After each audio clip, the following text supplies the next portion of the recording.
In the popular narrative, it's usually been pretty clear who holds the battlefield initiative in Ukraine at any given time. Ukraine seized it for major 2022 offensives like Kharkiv and Kherson, while Russia had been in the driver's seat for much of 2024 as it continued with its war of positional advances and attrition. Ukraine's drive into Russia, however, has proven that things aren't always that simple, with Ukraine forcing Russia into a defensive reactive mode on part of its own territory, even as Russia carries on with and indeed reinforces its ongoing offensive in Ukraine's Donetsk region, pushing towards a number of objectives, including the key logistics hub of Pokrovsk. A similar dynamic of duelling offensive efforts, although not on equivalent scale, continues in the air and long-range strike campaigns, with Russia reportedly launching its largest combined drone and missile attack on Ukraine to date, while Ukraine has introduced new technology and more scale to its campaign against a wide array of targets deep into the Russian rear. And so today I want to talk a little bit more about these duelling offensive efforts, how they're developing, what, if anything, they're achieving, and beyond just shifting lines of territorial control, how they may be affecting the course of the wider war. To do that, I'll give a quick update on Ukraine's recent offensive operations and the question of whether or not we might be seeing more of them in the near future, before pivoting to looking at two other parallel efforts: Russia's major offensive operations in the Donbass, pushing especially towards Pokrovsk, and Ukraine's own long-range drone campaign, striking targets deeper and deeper into Russia. What I'll try to do then is look at those offensives and ask what they might tell us about the status of the Russian and Ukrainian forces, some of how we might expect things to evolve in the short to medium term, and then finally the big consequential picture. So first, a brief catch-up. If you have been asleep for much of the last 2 to 3 weeks, one, I envy you, but 2 weeks ago we covered the fact that Ukraine had launched a surprise cross-border offensive from its own Sumy region. The operation appears to have achieved tactical, operational and strategic surprise, and, at least briefly, turned part of what has mostly been a very static grinding war into a war of movement. Ukrainian forces took more territory in days than Russian forces had taken in months. And from there, we noted that Ukraine probably had some choices to make about its potential paths forward. We set out 4 options to illustrate the kind of choices available. They could declare the job done and withdraw, launch another major offensive, attempt to dig in and hold everything of what they had held and maybe a little bit more, or try to consolidate some sort of new sustainable defensive line in the territory that they had taken or planned to take. We noted at the time that Russia would probably get a vote in Ukraine's decision, with the biggest driver being what forces Russia chose to reallocate to respond to Ukraine's sudden offensive. Undercommitting might induce the Ukrainians to go further, while pulling the military equivalent of pointing at a section of the map and saying send everyone probably would have increased the pressure for Ukrainian consolidation or withdrawal. As we'll cover a little later on, the Russian response so far has been somewhere between those two extremes. Ukraine appears to be aware of that, and over the last 2 weeks, it's become very clear that of those available options, Ukraine has very much not chosen the one where they just go home. Instead, we appear to have seen Ukraine divert further assets to the region to reinforce the operation, not just frontline troops, but also supporting assets as well: air power, artillery ammunition, supplies of valuable 227mm rocket ammunition, etc. They haven't exactly thrown the kitchen sink at the thing, and most of the brigades doing the hard fighting are the same ones we identified in the first couple of days, at least based on the footage and reporting that continues to come out. But it's seemingly been enough commitment that even as Russian reinforcements continue to arrive, Ukraine has been able to push forward and seize additional territory. Over roughly a fortnight, the estimated range of estimates for Ukrainian territorial control in the region has been revised upwards from approximately 400 to 1,000 square kilometres to between 800 and more than 1,200. The Ukrainian claim for the number of Russian settlements controlled has increased by very roughly 50%, and the Russians haven't been kind enough to give us a new estimate on their side. You can see a very rough visual representation from the deep state resource on the right there, showing the shift in Ukrainian-controlled territory and the estimated grey zone between the 14th of August and then the 28th of August on the bottom there. Some of that estimated territorial gain, as you can see, really just represents former grey zones being now recognised as Ukrainian-controlled territory, but there have been a couple of axes of significant advance. A significant push north, threatening among other things the Russian town of Korenevo, and an apparent attempt to isolate some Russian forces on the south side of the same river. Note that's the same river, not the Seine River. I don't think Ukrainian mechanised troops pushing into France is on anyone's 2024 bingo cards, but I thought I'd clarify. Along with the battlefield movements, we've also seen Ukraine make some very public statements that suggest to me they're not planning on going home anytime soon, because they're building up expectations for the operation, which would really only increase embarrassment if they decided to withdraw quickly. Zelensky has said the operation is about creating a buffer zone to better protect the Ukrainian region of Sumy, but the Ukrainians have also talked about this increasing the strength of their hand at the negotiating table. And while some potential Ukrainian objectives that we talked about last time, like taking Russian prisoners of war to exchange for Ukrainian prisoners in Russian hands, or demonstrating to Ukraine's various allies that many Russian red lines are vague guidelines at best, could have been fulfilled by simply going across the border, staging a successful offensive and then retreating. If you want to leverage or negotiate with a bit of territory or maintain a buffer zone, you need to hold the ground. So if those stated objectives are in fact real Ukrainian objectives, we should probably expect the Ukrainian military to dig in and try and hold at least some of what they've taken. The Russians appear to absolutely be setting up for a contingency where things potentially get worse in the region before, if ever, they get better. The new Russian fortification line, which satellite imagery has steadily revealed, is well north of the existing Ukrainian positions and about 10 kilometres south of the Kurchatov nuclear power plant.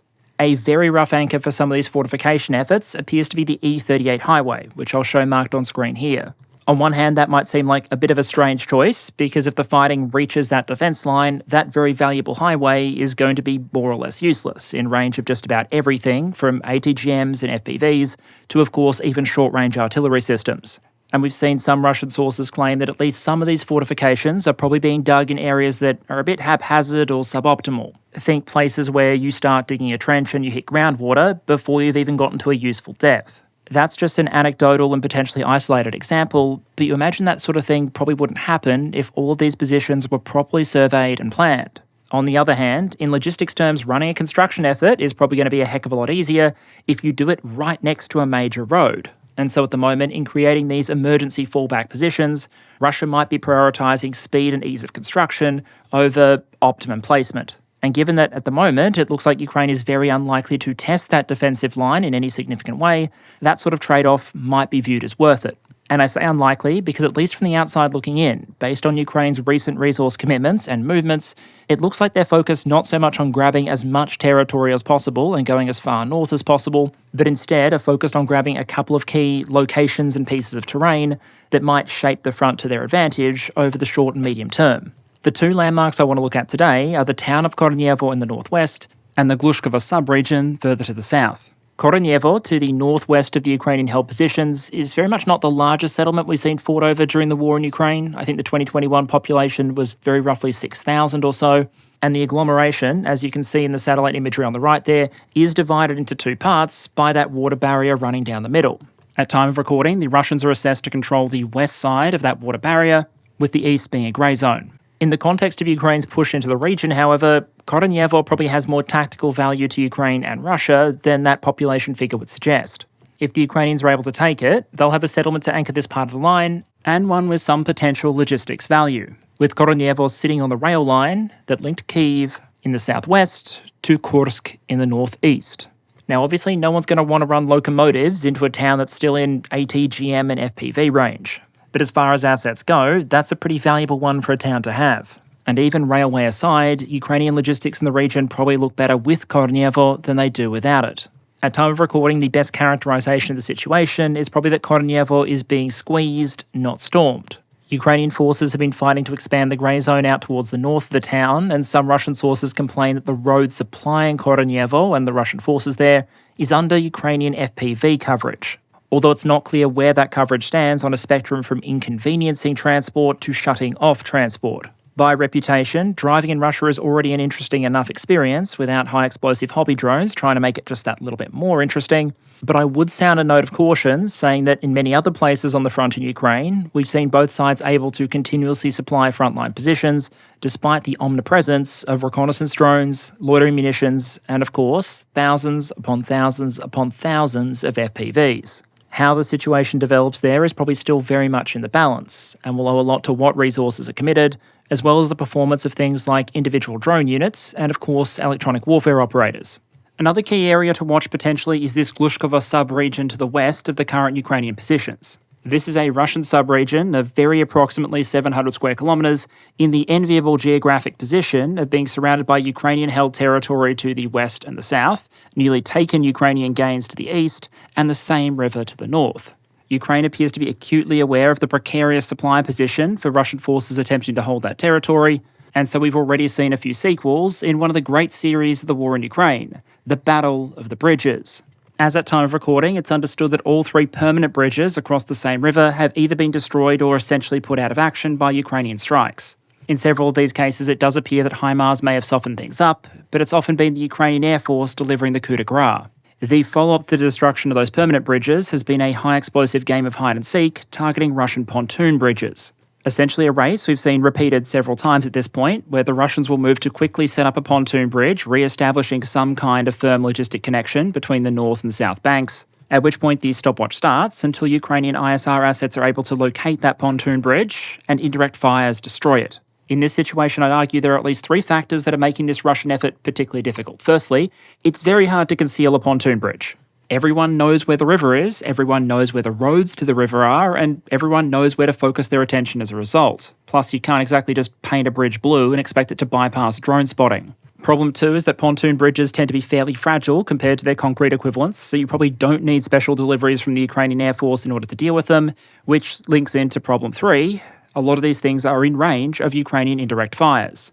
So far, we have visual evidence of pontoon bridges being destroyed by Ukrainian rocket artillery systems, and we even have video like this one showing what appears to be an FPV attack on Russian engineering and bridging equipment.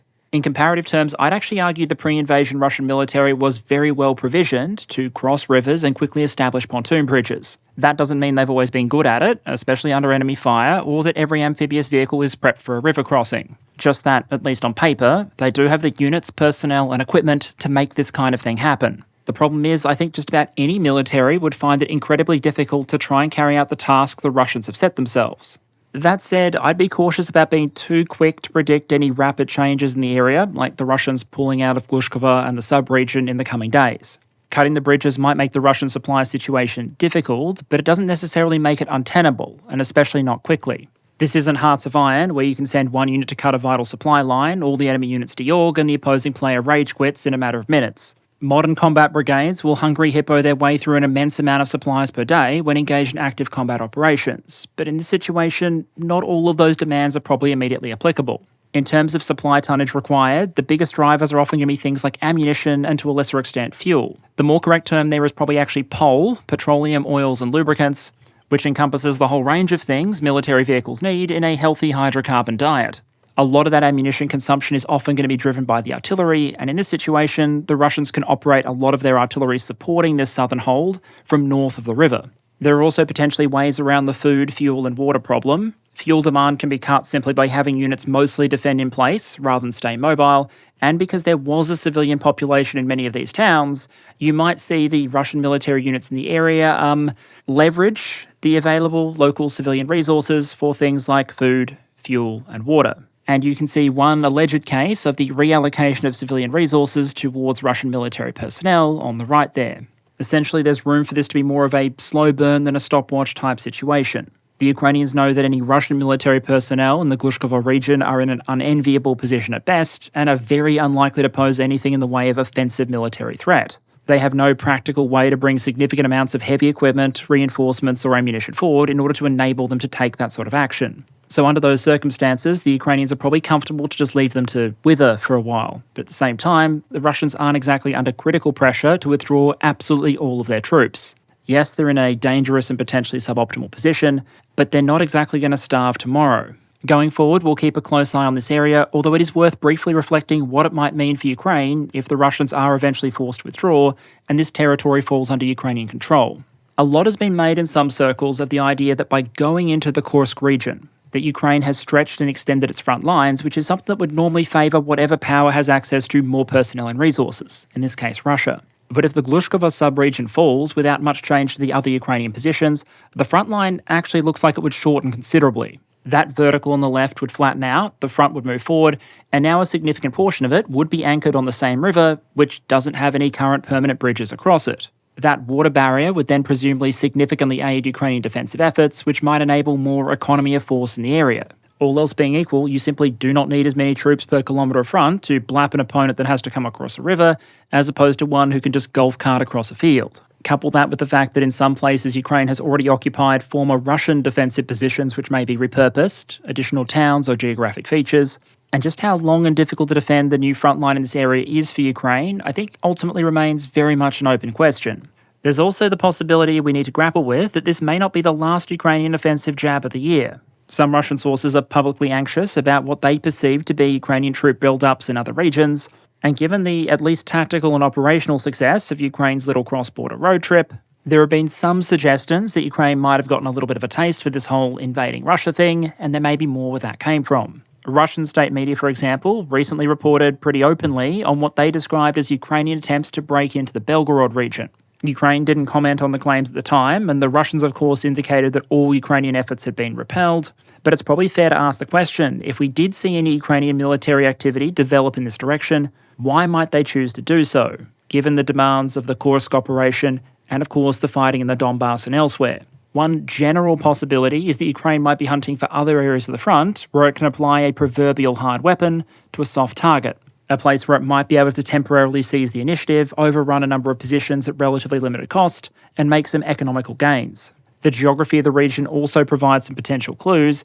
It wouldn't take that much movement by the Ukrainians on the western flank of the Russians attacking into the Kharkiv region, for example, to problematise that operation. The expectation might be that the Russians are going to deprioritise the fighting in Vovchansk, for example, in favour of their other fronts. And so while it is purely speculation at this point, there might be a universe in which the Ukrainians choose to poke a little bit to see if they can roll back some of these Russian offensive gains. Belgorod itself is obviously enormously important as a logistics hub, although I haven't seen any indication that Ukraine has anywhere near the resources available to seriously threaten it at this point. And at least from the outside looking in, I think that's one of the major constraints against Ukraine trying to attempt anything particularly grandiose for the second time in as many months. Ukraine had to pull fairly deeply from its available resources and reserves in order to make the invasion of Russia happen. As we'll see in a moment, it's had to pay an ongoing price on some other fronts in order to do so. Trying to pull together yet another serious offensive effort would probably require yet more sacrifices, but this time even harder ones. Ukraine probably has every reason to want to keep Russia guessing, to keep poking, to keep prodding, to make sure they keep the Russians honest, so to speak, in terms of their disposition of available defensive resources. But for reasons we're about to get into, for Ukraine to want to bite in a serious way, you imagine it would have to be a very significant opportunity. Because while Ukraine is on the offensive in Russia, Russia is still on the offensive in Ukraine. The crux of the issue here is that while one of the many stated objectives for the Ukrainian offensive into Russia was to force Russia to divert some of its resources there, while it's arguably succeeded in a sense, it's only a very specific sense. On one hand, the characterization that Russia hasn't really responded to the Ukrainian offensive, that they're managing to hold them back using a mixture of border troops and conscripts, doesn't really hold up to close scrutiny. The visual evidence to the contrary is pretty compelling. A number of captured Russian tanks, including this T-80 BVM, have been identified as belonging to the Russian 4th Guards Tank Division, a unit which quite famously donated many of its previous T-80s to the Ukrainian military back in 2022. Despite that somewhat spotty record, this is very much not a second-line unit, being a heavily armoured formation based in the Moscow region, with a history which includes directly supporting Yeltsin by shelling the White House, the Russian White House, during the events of 1993. Open source analysts have been working quickly to identify Russian units or parts of Russian units that appear to have been redeployed to answer the Ukrainian offensive. You can see one published list on the right there, which includes, but is not limited to, elements of the 24th Special Forces Brigade, 11th Separate Air Assault Brigade, 56th Airborne Regiment, 810th and 155th Separate Marine Brigades, and a whole host of BARs, motor rifle, Arkhmat, border guard, railway, anti-aircraft, engineering, and other formations. Sure, many of these formations may be significantly under strength, but it does add up. Ukraine claims that Russia has so far diverted something like 30,000 personnel to the region, which is a pretty notable figure given that most estimates for the Ukrainian attacking force are considerably lower. Official Russian sources don't tend to give figures, but they do in a sense corroborate some of the video evidence we've seen, suggesting that there are some relatively competent Russian units or parts of those units present. On the 25th of August, the Kremlin's own website reported that on the 24th of August, Putin had received a report from a number of military commanders regarding combat operations in the relevant border areas. The units to get a name drop in that piece included the 51st and 56th Airborne Assault Regiments, the 115th and 810th Naval Infantry Brigade, and the 11th Attached Airborne Assault Brigade. The Naval Infantry and the Airborne units are still considered to be an elite within the armed forces. They've often been the formations the Kremlin turns to, either to carry out critical offensive actions or to act as fire brigade units, stabilising sections of the front that appear a little wobbly. So I'm relatively comfortable suggesting, with a medium degree of confidence, that Ukraine's offensive has drawn the attention and focus of a number of capable Russian formations, and the number of diverted Russian personnel may well be significantly higher than the number of Ukrainians that actually advanced into Russia. We've also seen some reports suggesting Russia might be trying to pull personnel from just about anywhere in order to make up the numbers in places like Kursk. The French Le Monde reported on the withdrawal of a Russian paramilitary unit from Burkina Faso, apparently to go reinforce things back home, while the Lithuanian defence minister reportedly told President Volodymyr Zelensky that, quote, "We are now seeing how they," meaning the Russians, "are redeploying their troops from Kaliningrad to Kursk." These kind of things can be very difficult to verify in open source, but nothing says everything is going according to plan, like feeling the need to withdraw 100 personnel from Burkina Faso, where they're doing important power projection work, and nothing makes it clear just how seriously Russia regards the NATO threat as further drawing down the Kaliningrad garrison. All of which to say that Ukraine's offensive does appear to have forced Russia to shuffle its resources to at least some extent and try and generate new ones. But one area it appears the Russians haven't pulled forces from, and in fact appear to have reinforced, is the offensive in the Donbass towards Pokrovsk. Note that when we say Pokrovsk, we might be referring either to the city itself or this Russian offensive axis and the region in general. In a tactical and operational sense, the city of Pokrovsk is a relatively significant landmark in the Donbass. After the fall of Avdiivka, which had served as a kind of fortress holding back the Russians for the better part of 2 years, Russia has continued to push out this salient that you can see on the right there, at time of recording roughly 20 kilometres wide and 30 kilometres deep. Much of that fighting has been through fortified fields and tree lines. But at Pokrovsk, you're once again talking about every attacker's favourite, a significant urban agglomeration. Pre-invasion population, approximately 60,000, putting it in roughly the same size category as Bakhmut. Over the last 2 weeks, while Ukrainian territorial control has expanded further north, on the right there you can see the slow but steady gains Russia has been making in the Donbass. Key changes include the fact that not just has the front gotten closer to Pokrovsk itself, but the tip of the salient has also widened considerably, swinging further to the south. That's likely to partly relieve Russian logistics, pressure Ukrainian logistics, and make the whole salient just that little bit less vulnerable. There are a couple of points here that probably worry Ukraine. The first is that by the standard of Russia's grinding offensives in Ukraine, which on average have been considerably outpaced by your average snail, I'm not kidding there by the way, a snail which started moving from Russian territory on the 24th of February 2022 would be reaching Lviv sometime later this year, I believe. These recent Russian gains have been faster, while still pushing through what's meant to be fortified Ukrainian positions. That links to another observation that's worried at least some Ukrainian observers, and I think does deserve a mention here, and that's that the visual evidence suggests that some of these fortified positions aren't being as hard fought over before falling as some of the ones previously were. For example, the team at Front Intelligence Insights looked at satellite imagery, you can see one example on the right there, to try and assess how hard some of these positions were fought over. Blowing them up one after the other so you can see them a little more clearly, this is a satellite image of a defensive position, namely a fortified tree line, around Novo-Alexandriivka, that has clearly been so heavily shelled that it bears at least a passing resemblance to the lunar surface. By contrast, these defensive positions don't appear to have suffered the same saturation bombardment treatment. That may be because they were taken apart using other means that leave less obvious signs of devastation, or because they were less heavily defended in the first place, meaning Russia would have had less incentive to fall back on its oft-used approach of advancing at the pace of artillery-induced demolition. Obviously, this is just a snapshot, a small piece of a bigger picture, but we'll come back to the potential significance in a moment. And while I never want us to fall into the trap of overemphasise the importance of territorial control in Ukraine, I think how the war ends is likely to have a lot more to do with policy decisions, diplomacy, economics, and the overall trends of the conflict, as opposed to who controls X or Y bit of territory. At an operational level in the Donbass, there are a couple of factors that make Pokrovsk particularly valuable. For one, it's a significant logistics hub. As you can see in the map there, once again courtesy of the Front Intelligence Insight team, at Pokrovsk, the main road which leads further into the Ukrainian interior branches out to both the northeast and southeast. And while it's not impossible for Ukraine to supply defensive positions in those areas, even if those roads should be cut, they certainly make the supply situation much, much easier. On the flip side, if Russia were ever to secure Pokrovsk and widen out the overall breach, it might be able to take advantage of the roads and rail lines heading into Russian-controlled territory. The city of Donetsk itself is a major logistics hub for the Russians, one of the major reasons why Russia finds it so comfortable to continue pushing in this region compared to some others. It's kind of hard to screw up logistics when you're only operating a couple of kilometres at most from one of your major supply bases. Any further Russian advances along those main ground lines of communication towards Pokrovsk would enable them to leverage that strength further and further into the Donbass. So we're talking about an area that has a lot of potential value to the Ukrainian military, a serious imperative to be kept out of Russian hands, and one that should be relatively easy to defend given that it is a major urban agglomeration supported by fortifications and trench lines. Its loss almost certainly wouldn't be strategically decisive, and you wouldn't expect to see the Ukrainian military collapse or anything because it fell. But its loss would, almost certainly, help enable further Russian territorial gains in the region. For their part, many Ukrainian political and military leaders have given indications that they're not blind to the threat in the region, and they are taking steps to counter the Russian offensive there. Russian visually confirmed loss rates in the region are, as you might expect, still very high.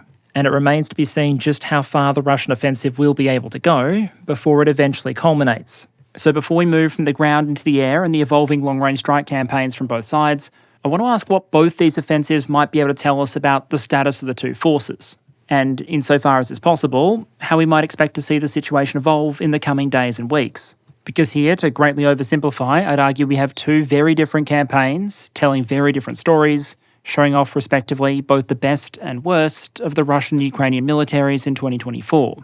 In a sense, you might compare the Kursk operation to the Ukrainian military's Eras Tour, a reprise of some of their greatest hits, coupled with some new innovations.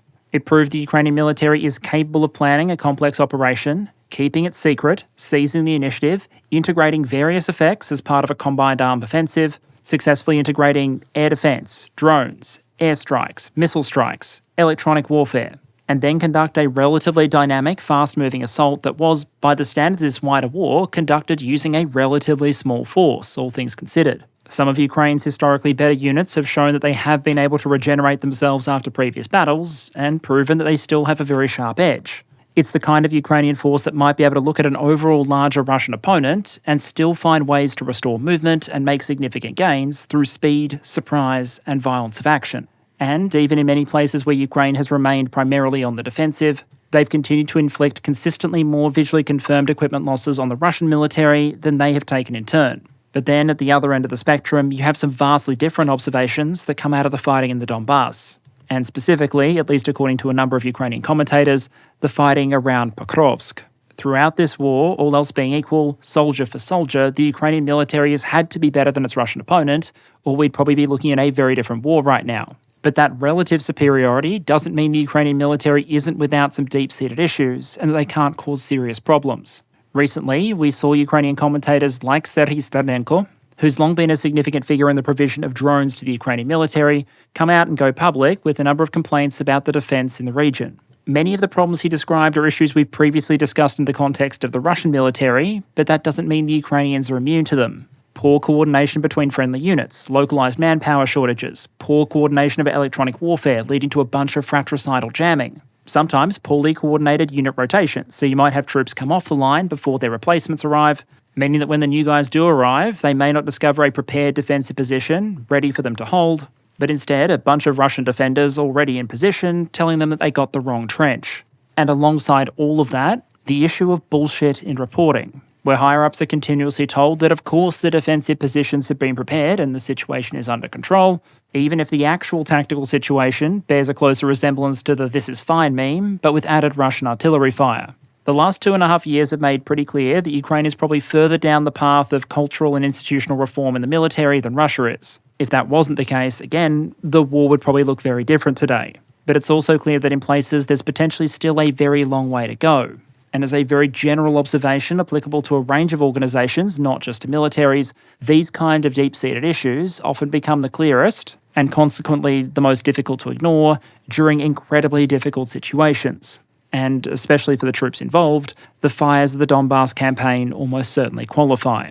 At the same time, the picture for the Russian military out of these recent campaigns is also decidedly mixed. On one hand, there are Russian capabilities and units that have shown themselves repeatedly to be effective and dangerous. The combination of the Iskander ballistic missile with drone-equipped spotting teams has given Russia a very responsive, very accurate, very damaging indirect fire system. Small teams of experienced operators using things like the Lancet loitering munition can move around the front potentially very quickly and continue to claim a significant number of hits on Ukrainian heavy military equipment, well beyond what the resources likely allocated to fielding those teams and their drones would suggest. And even in some of those earliest, most successful days for the Ukrainian offensive, we saw some Russian units occasionally perform relatively well. Apparent ambushes of Ukrainian forces by what appear to be Russian naval infantry come to mind as an example there. But then alongside those silver linings, there is everything else. A Russian military that loses 1,000 square kilometres of territory and hundreds of POWs in a week or two. One where helicopters frag their own artillery, some units just retreat in the face of the enemy. The command structure for the relevant defensive efforts during a literal invasion of the Russian homeland is at best confused and at worst mired in squabbling and bickering between various power structures. And then, of course, there are the long-standing questions around things like attrition, equipment losses, and sustainability. We recently had, for example, our first visually confirmed loss of a Russian M30 howitzer, a 122mm piece that first entered service in 1939. I might tentatively suggest here that if a major military power is fielding World War II lineage artillery in 2024, then maybe, just maybe, things aren't all going its way. And so we're probably still left with a situation where, cloaked by all of the uncertainties involved, it's neither entirely clear what the relative balance is between the two forces at this point in 2024, nor what the final results, positive or negative, of Ukraine's decision to go on the offensive will be.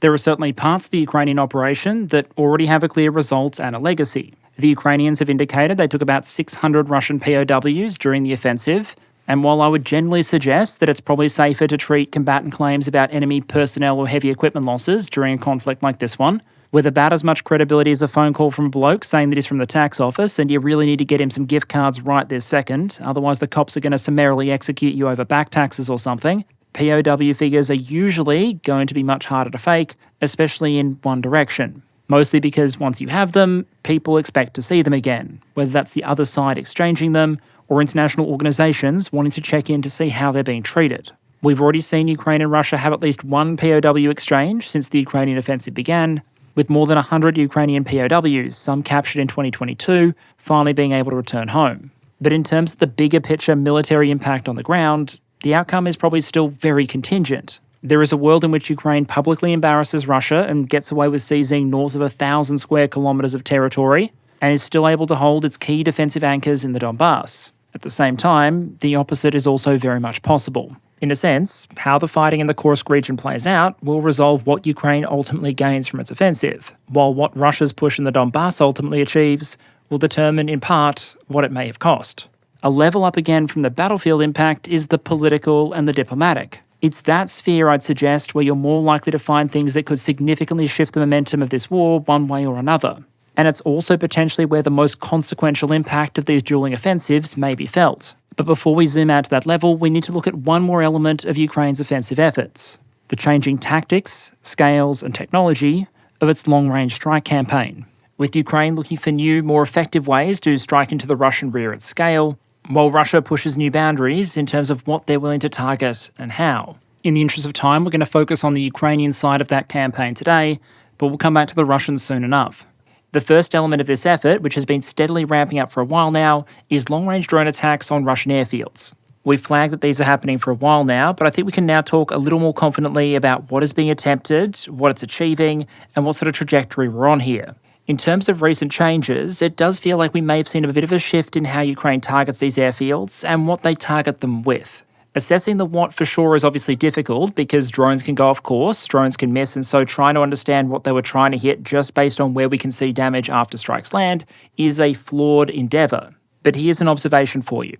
At Morozovsk Air Base, we didn't see a bunch of hits on aircraft in the open, but the ammunition storage facility at the base was annihilated. At Lipetsk, again in early August, the aircraft stationed at the airfield appear to have gotten away before the drones arrived, but the ammunition and fuel storages seemingly didn't. And at Marinovka, about a week ago, based on the satellite imagery and reporting from Russian sources, it appears that what likely happened is one of the drones impacted a covered hangar that was being used for, you guessed it, ammunition storage. That resulted in a secondary detonation, the evidence of which you can now see on screen here in that satellite image. And it was the destruction of the bombs and glide kits being stored in those hangars that helped contribute to the overall destruction. A comparatively massive loss for a single drone attack of one Sukhoi 34 destroyed, 2 Sukhoi 34s damaged, another unknown aircraft damaged, and a question mark over a final additional Sukhoi 34. Switching the focus of targeting from aircraft to ammunition and fuel storages makes a degree of sense for these attacks, I'd argue, because they're sort of large area targets that are unlikely to move or evade in response to an attack. They're targets that are likely to explode in very energetic fashion if exposed to even relatively small warheads, the kinds many of these drones would carry. And while they may not always be as valuable as airframes themselves, that doesn't mean they're not valuable. You can't really operate aircraft out of a base without fuel storages intact. And destroying hundreds of glide bombs on the ground means hundreds of glide bombs that aren't available to be dropped on Ukrainian trenches and fighting positions. There are two other tentative observations to come out of the Marinovka attack specifically, so they're not really trends at this point, just items to watch. Firstly, this is a base where Russia had actually erected, as you can see, a number of light hangar structures to conceal the aircraft and ammunition stored there from satellite reconnaissance. In a sense that worked, and in another sense it didn't. It did appear to be a relatively effective countermeasure to commercial satellite imaging, and until we later got photos of the insides of the hangar, it was very difficult to assess the damage the strikes had caused. On the other hand, it's been observed, including by a usually relatively well-connected Russian source, that the hangars involved were simply too light to actually prevent the attack in any meaningful way. Drones or fragmentation from cluster warheads was seemingly able to punch through, and when the ammunition in that final hangar touched off and shrapnel got thrown everywhere, the hangars may have done something defensively, but these certainly weren't hardened aircraft shelters or anything of that sort. To me, that suggests that other Russian airbases where we've seen structures like this go up should be considered to have concealment and some degree of protection. But from a targeting and attack modelling perspective, these should still probably be considered relatively soft targets. The final observation is that while most of the aircraft on the base did get away before the drones arrived, obviously a number didn't, with terrible consequences for the airframes involved. One Russian source has suggested, so take it with a grain of salt, although I do consider the argument to be credible, that the reason the aircraft in question didn't get away before the drones arrived is because they weren't functional at the time. The complaint here is of a spare parts shortage, including for the relatively new Sukhoi 34s that you imagine would have production and spare parts priority. That's a really interesting phenomenon, and it raises all sorts of questions around issues like readiness or potential imputed losses, but it's hard to assess based on the observations of just one attack. Our assessments of the potential motivations here probably haven't changed. It's probably very much a best defense is a good offense situation, with Ukraine being relatively short on defensive anti-aircraft weapon systems, but relatively long on offensive drone systems. There's all sorts of ways in which continuously bombarding Russian air bases with long-range attack drones might inhibit the Russian air campaign, and those include losing aircraft, constantly forcing aircraft to scramble, displacing those assets further away from Ukraine so they put more flight hours during every mission and Ukraine gets more warning before those missions arrive. And in all of those respects, I'd argue we're already seeing the Ukrainian campaign pay dividends. It appears that Russia has been shifting where some of its aircraft fly from, what its mission plans look like, what weapons it has available to launch those attacks, as Ukraine seems committed to giving Russia as large a premature detonation problem as possible, and of course the added pressure on imputed losses that might come from forcing aircraft to fly longer distances or scramble to evade drone strikes. Back in 2022, that question of additional flying hours and potential imputed losses was mostly a curiosity. But as the war goes longer and longer, one has to wonder if it's becoming more of an issue for planning in the VKS. Back in the March of this year, a researcher at RAND released a number of estimates on the effect the war and Ukrainian action were having on the VKS and its aircraft inventory. He assessed the VKS was probably down to less than 75% of its pre-war strength, and while it had only lost 16 fighters over the past 8 months to that point, visually confirmed, it was on track to suffer 60 imputed aircraft losses in 2024 from airframe overuse. Translating those imputed losses of older airframes into the equivalent in brand new airframes produced a relatively startling statistic. By his estimates, even if the Ukrainians didn't shoot down any Russian aircraft or blap any of them on the ground, both of which have in fact happened, Russia would be losing more airframe equivalents to overuse than it would be producing. He also suggested that consistent Ukrainian air attacks on Russian air bases might be able to reduce VKS sortie rates by more than 20%. Now, as of August, while the tempo of these attacks is still relatively slow, they're absolutely happening. And I think there are questions over Russia's ability to maintain over the long term things like its glide bombing campaign, especially if they also have to go back to flying a lot of combat air patrols in order to potentially counter a rebuild-up in Ukrainian air strength. For example, if the F-16s ever start getting adventurous and ground-based air defences can't hold them back consistently. The other main target categories or types for recent Ukrainian long-range drone attacks have generally been static infrastructure, falling into a couple of categories: ammunition depots, oil refineries, and increasingly also oil storage facilities. Recently, for example, Ukraine appears to have hit another Russian ammunition depot, this time near the city of Ostrogorsk, which, according to the Ukrainians, was storing about 5,000 tons of munitions. I tend to raise an eyebrow at those sort of specific claims, and verifying them is always very difficult. But it was clearly storing at least a significant amount of stuff with a high boom coefficient, because it exploded in fairly spectacular fashion and continued exploding for some time afterwards.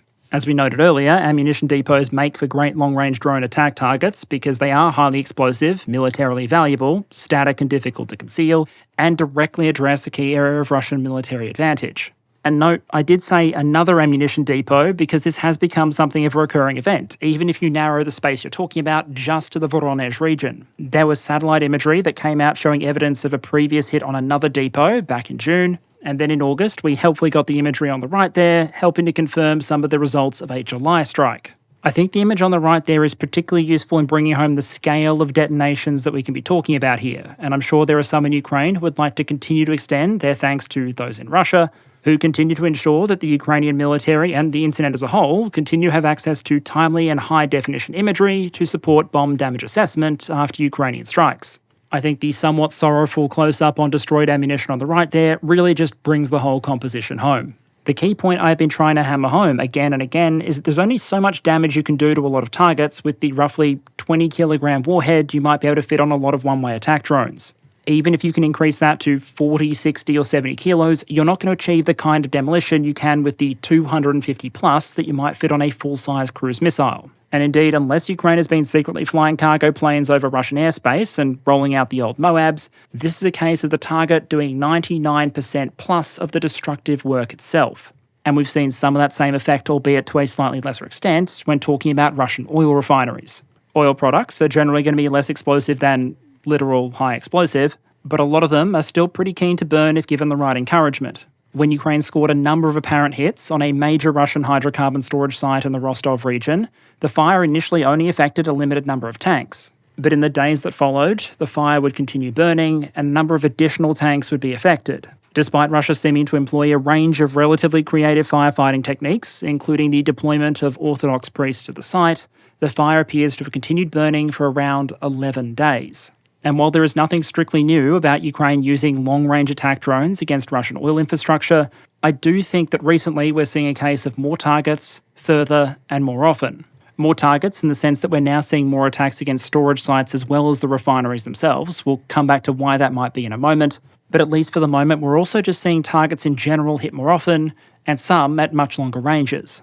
Another oil facility in Rostov, the so-called Atlas plant, was hit first on the 3rd of August, causing a blaze that was quickly put out, and then again, causing a fire that apparently stuck. As at time of recording, the latest available satellite imagery does suggest that most of the site is intact, although several tanks were compromised and on fire. I focus on that site both because it's an example of a repeat attack, an unsuccessful drone attack being followed up relatively quickly by another more successful one, and secondly because this site, just like the previous one we talked about, wasn't exactly Petrol Pete's local servo. The Atlas site was under the control of the Federal Agency for State Reserves, and it had previously participated in military exercises as recently as 2020, where basically the location had to demonstrate its capacity to support military operations by rapidly deploying petroleum products by road, rail, and pipeline. In other words, these aren't just attacks against Russian reserves of various hydrocarbon products. They're strikes against state reserves of those products and logistic structures that can help support the Russian military. The final recent oil strike I wanted to flag was an attack on Russia's Zenit oil depot in the Kirov region on August 28th. In terms of scale and probable damage, this attack wasn't particularly remarkable. The Ukrainians claimed to have hit 2 oil tanks, causing them to catch fire, while the Russian regional governor, Sokolov, claimed that only 5 Ukrainian drones were even involved, 2 of which had been shot down. He then said 3 fell on the oil facility, starting a fire. The attack was instead remarkable because of just how far away from Ukraine the target was, roughly 1,200 kilometres or 745 freedom units. Account for the fact that in order to evade air defences and maximise the chance of success, drones probably aren't going to fly a direct line straight to their target, and suddenly you have to face the implication that Ukraine might be sitting on at least some inventory of long-range attack drones with the reach to extend a long way into the Russian interior. What that combination of increasing reach and a wider target set might suggest is more and more pressure on Russia when it comes to the allocation of finite air defense assets. Russia has a lot of those, but it'd probably prefer to send them to Ukraine rather than have them garrisoning every hydrocarbon facility and ammunition depot west of the Urals, especially when it's reported that Ukraine might be adding yet another arrow to its drone quiver in the form of a new type of long-range attack drone. This is a new, relatively secretive, so please consider all images presented to be illustrative rather than definitive, jet-powered long-range attack drone. Reports so far indicate the Ukrainians may have given this thing a truly terrifying name, designating it, and apologies for my pronunciation here, the Palyanitsia. That's actually a type of traditional Ukrainian bread, but the word became relatively famous in the early days of the 2022 invasion because it's a word that native Russian speakers will often struggle to pronounce at first reading, which reportedly made it situationally useful in identifying possible Russian infiltrators, kind of like asking an alien invader that's only ever learnt phonetic English to pronounce Arkansas or Worcester. This phenomenon apparently helped turn the word first into a meme on the internet and now a piece of long-range ordnance. While there's very little we know about the system for sure at this point, it does seem to be blurring the line between being a complex one-way attack drone and a very simple cruise missile. The transition over to jet propulsion gives you the possibility of a lot more speed and potential less warning time for the targets, for example aircraft scrambling from airfields, as well as potentially a lower chance of interception by more primitive ground-based air defence systems. Most indications so far is that despite the change in power plant, this thing is still much, much smaller than your average cruise missile, with a payload that might be an order of magnitude smaller.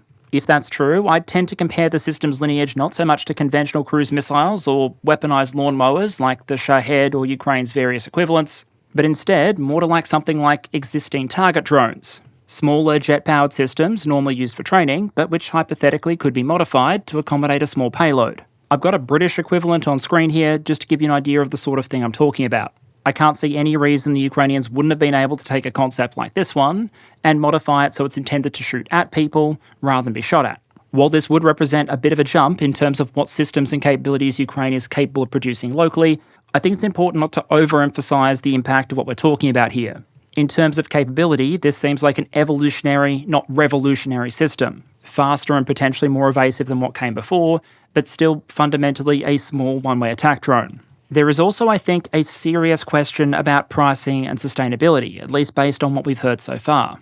There's an article on the right there in which Ukraine's Minister for Digital Transformation suggests the new drone will cost less than $1 million each. Now, taken literally, that figure doesn't tell us very much.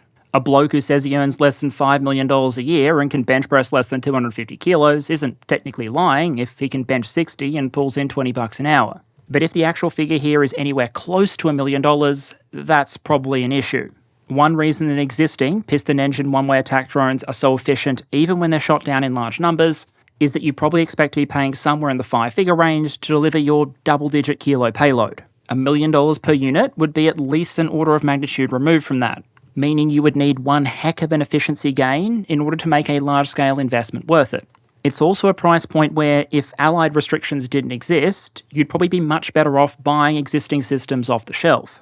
$1 million per unit is getting pretty close to what you need to buy top-of-the-line air-launched cruise missiles, like the AGM-158. That'll deliver a much larger warhead, probably more accurately, over an equivalent or longer range, in a package that is likely going to be much harder to intercept, given its stealthy features, and which you can probably make compatible with Ukraine's F-16s. In other words, if it weren't for Allied restrictions on the provision of missiles like AGM-158 and Taurus and their use against Russian territory, it would probably make more sense to just shelve this entire program and start yeeting American and German cruise missiles into critical Russian infrastructure and air bases. Of course, we're not there yet, so this sort of investment, despite the potential cost, may still be worth it. And the Ukrainians have said they plan to bring those costs down considerably, which you can see happening if they are produced at a large enough scale and the research and development costs get spread over more and more units.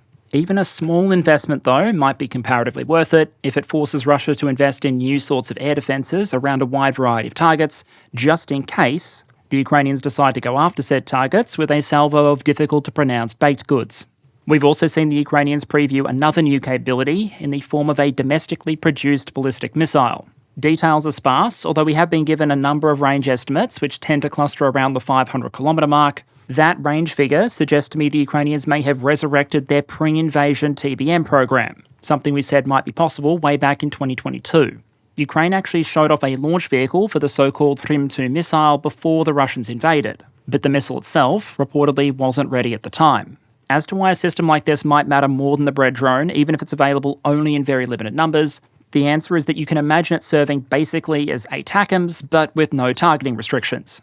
Currently, we have reason to believe there are a lot of valuable targets in the Russian interior that are only protected by systems intended for anti-drone defence. Think short-range systems like the Pantsir. The primary defence of those targets against ballistic missile attack is White House policy. But if you give Ukraine a TBM with 500-kilometre range, you're going to create an air defence imperative for targets as far out as Tula. Heck, if you get particularly brave with where you put the launcher, 500 kilometres is just enough to get you from Ukrainian territory to the centre of Moscow. And while a small number of strikes may not be able to cause enough damage to move the strategic needle overly much, if you're trying to further stretch Russian air defences or convince Western powers that Russia won't escalate in response to ballistic missile attacks deep into its homeland, an SRBM with sufficient reach might be the system to do it. For now, though, all we have are reports. This system is long delayed, and it remains very much a case of watch this space.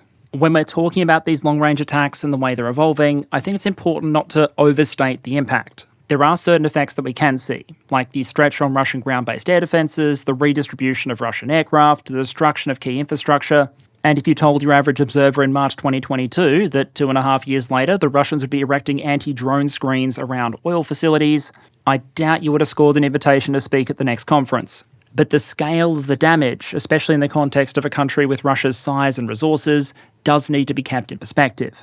Ukraine's infrastructure has taken far more hits and suffered far more damage from Russia's missile attacks than Russia's has from Ukraine's. To a great extent, with some effort, eventually many facilities can be repaired, airbases reconstituted, and munitions replaced. In that sense then, you could argue Ukraine's long-range campaign is mostly significant in the sense not so much of the absolute amount of damage it's done, but how efficiently it's doing it. As best as we can tell, the resources invested in launching these Ukrainian attacks are not symmetrical with the disruption they cause and the investment Russia has to make in defence. They also represent one of the few ways Ukraine has to realistically bring the war home, so to speak, to Russian territory. It's also worth noting you do seem to need to fire off a fair number of drones in order to score each high-value hit. Russian electronic warfare and air defences continually remain a factor, just as Ukraine's do against Russia's Shahed threat. Recently, a number of Russian high-rise buildings in the Saratov region were damaged by Ukrainian drones, with the governor of the region reportedly saying the drones had been shot down. To me, that suggests the possibility that the drones in question may have been affected by electronic warfare or a navigation error on the way to the Engels airbase. If that's the case, you imagine it's an issue that would have been less likely to affect a Western air launch cruise missile, like Storm Shadow, Scalp, Taurus, or the American AGM-158, if it had been used for this task instead of a Ukrainian drone system. But I think at a big picture level, it's worth noting the apparent trajectory here. Over time, it seems that Ukrainian attack drones are getting better, more numerous, longer ranged, and going after a wider array of targets. Despite numerous reported Russian attempts to go after drone manufacturing sites in Ukraine, at the moment it seems likely the effort will impose a greater and greater strategic cost over time, and that Ukraine isn't really concerned about crossing any Russian lines in the process. Russia does, of course, still have escalation options, and we'll talk about some of those when we discuss Russia's long-range strike campaign again in the future. But for the moment, I think it's worth zooming out to look at this from a big-picture perspective, and ask how this enlarged Ukrainian long-range effort combines with the offensive we've seen in Russia as potential components in some broader strategy. So, let's talk risks, strategy, and the potential way forward. As we've discussed in the past, when this war ends, it is almost certainly going to be the result of negotiation rather than total conquest by one side or another. It is very difficult to imagine Ukraine's allies ever allowing the Russian army to roll all the way to Lviv. While as vague as Russia's nuclear red lines are, I'm pretty confident they're still somewhere west of Vladivostok. The name of the game for both sides then is coercion and pressure. Putting the other side in a position where accepting whatever terms are on offer is less painful and less risky than choosing to carry on and fight it out. In that sense, both Ukraine's long-range strike campaign and the foray into Russia can serve a clear purpose. They both inflict direct political and military damage, but also raise the prospect of future risk. If Moscow felt that no matter how badly the war in Ukraine might go at any given point, Western red lines meant that targets in Russia itself would never be under threat themselves, then you can imagine they would have comparatively less incentive to negotiate than a world in which they knew that in a worst-case scenario, Russian assets were going to be at risk. On a purely military level, I'd suggest the legacy of the Kursk operation is still being written. It's not clear how much territory Ukraine will ultimately be able to take, how much it will be able to hold, how many resources Russia will ultimately divert, and what that may end up meaning for other sections of the front, like territory in the Donbass. We know that advances there have slowed considerably and a lot of Russian resources have been diverted. But even though the initial thrust is now over, the broader campaign is probably still very much a work in progress for both sides. But if you look at it in terms of the confluence of military and political strategy, I'd argue the results and the ongoing plays are already much more apparent. As uncomfortable as it might be to say out loud, no matter how hard the Ukrainians fight or how much they sacrifice, one of the biggest factors in how this war ultimately ends is how much support Ukraine receives and is expected to continue to receive from its various allies and supporters. And so as much as trying to win any particular town, trench or tree line, there is always going to be a strategic imperative for the Ukrainian military to convince its allies that it can fight effectively, escalate safely, and, if adequately supported, steadily corrode Russia's ability to carry on the war. The scale of the potential impact here really can't be overstated. At time of recording, you could take the dollar value of all Ukrainian heavy equipment visually confirmed lost during the Kursk offensive and fit it all into some of the US aid announcements we've seen, to say nothing of the annual package as a whole. From a cold strategic viewpoint, it might make sense for Ukraine to expend some resources in order to show its allies what it's capable of. One piece of evidence that Ukraine might be considering things from that perspective is the announcement that they plan to present a so-called victory plan to the United States government, and, depending on what reporting you read, also potentially to presidential candidate Donald Trump. Details haven't been reported yet, but one explanation of what Ukraine might be trying to do here is essentially present its most important backer with a blueprint, so to speak, of how Kyiv believes it could convert further economic and military assistance into outcomes that Washington could support. We've discussed in the past how, based on current trends, the Russian military may become increasingly resource-constrained in 2025 going into 2026. But in order to leverage the potential of that trend, Ukraine is going to need the resources to maintain the burn rate and convince Russia that Ukraine is capable of staying in the fight effectively long enough for Russia's own resource and economic limitations to become a genuine concern. And in that respect, I think the evidence indicates that Ukraine's recent operations may already have made some ground, and not just in Russia. According to YouGov polling, while most Americans aren't sure who's winning the war in Ukraine or are convinced no one's winning, back in April, people were almost 3 times more likely to say they thought Russia was winning than Ukraine was. Cut to the most recent polling in mid to late August, and apparent confidence in the Russian military has collapsed, with more Americans thinking that Ukraine is winning as opposed to Russia, 22% to 16%. The proportion of Americans in favour of reducing military aid to Ukraine has fallen from a reported 34% to 28%. The proportion of Americans in favour of increasing aid is now once again relatively close to those in favour of decreasing it, and if you remove the I don't knows from the sample, then the survey suggests that those Americans in favour of maintaining or increasing support to Kyiv now outnumber those in favour of cutting it by very roughly 2 to 1. It remains to be seen how enduring these changes might be, but with an approximately 3% margin of error, this does suggest a shift in US public opinion correlated with Ukraine's offensive. And with a US election upcoming and future decisions on aid on the horizon, that may mean a lot for both Ukrainian and Russian military prospects. The United States is reportedly ahead of schedule on its plan to ramp up artillery ammo production, and there are a lot of systems still in storage that are on the Ukrainian wish list, and Ukraine may be attempting to maximise the odds that they get access to them. In terms of the possibility of any substantive negotiations in the short to medium term, however, I'm not sure I'd hold my breath. In a sense, both Russia and Ukraine have incentives to basically hold their breath and fight as hard as possible until November to see the results of the US election. That'll then likely help them both crystallise their assumptions over the supply picture going forward, assess their relative positions in the strategic balance, and the best possible path forward. Russia will arguably have every incentive to look as strong as possible, as unstoppable as possible, and to raise as many fears of escalation as possible. Ukraine, meanwhile, will probably want to breach or undermine those escalation fears while looking like, in strategic terms, a winning bet. A potential goal there being to break the back of Western policy concerns around the use of long-range weapons in Russian territory, and to generate more scale and urgency in the delivery of military and economic assistance. And that's to say nothing of the wider economic dimension of this war, which is something we're going to have to come back and look at shortly. The key contention in all of this is that while the ultimate military results of these duelling Russian and Ukrainian offensives is still yet to be determined, this war is about far more than just battlefield outcomes. And there, I'd suggest, for all the uncertainty involved, the outcomes so far are just that little bit clearer. In conclusion, at this point in the war, the battlefield initiative in Ukraine appears to have been split. Ukraine's movements in Russia have slowed down dramatically from the rapid advances of the early weeks, but they still probably hold the initiative there, the Russian military retaining it along much of the rest of the line. How both the Russian and Ukrainian offensives will end remains highly uncertain. We don't know if or when Ukraine will be able to take the town of Korenevo or force the Russians out of the Glushkovo sub-region, both of which would help expand Ukrainian territorial control and anchor new defensive positions. Meanwhile, in the Donbass, the fate of numerous potential objectives, including Pokrovsk itself, remains very much in the balance. All the while, the long-range strike campaigns of both sides continue to escalate, with the Ukrainians in particular introducing new technology, new scale, new targets, and ever more pressure on Russian air defence resources, even as the Russians continue to pummel Ukrainian critical infrastructure. In military terms, these duelling offensives have arguably demonstrated some of the best and worst of Ukrainian and Russian military capabilities, and given both arguable reasons for confidence and potential areas of improvement going forward. But at a strategic level, I'd argue it might be becoming clearer what Ukraine was trying to achieve and what they may have achieved with these offensive operations so far.